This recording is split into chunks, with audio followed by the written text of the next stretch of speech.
Alam mo, kung di ko lang kayo nahuli, pababayaan nyo lang to eh. Nakakahiya kayong agency kayo. Pasensya na, sir. Bali, kukuhanin na Hindi, lang ang po. gusto ko paliwanag, hindi pasensya. Kumita pa kayo sa kanila.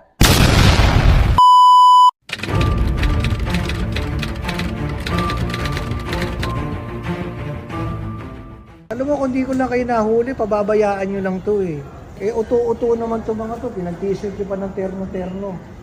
Nakaupo dun sa labas, mukhang mga tanga dun. Tama ba naman pagtrato ng ano yan? Kumita na kayo rito eh. Nakakahiya kayong agency kayo. Sino yung staff mong irresponsible na gatid dito? Ito lang ang tanong ko sa iyo ha, bago ko ibaba yung telepono. Bago ko baba ito tanong, ito ang sagutin mo sa akin ha. Manila pa lang itong pinadala ninyo, hindi nyo na maasikaso. Padadala nyo pa ng Saudi Arabia.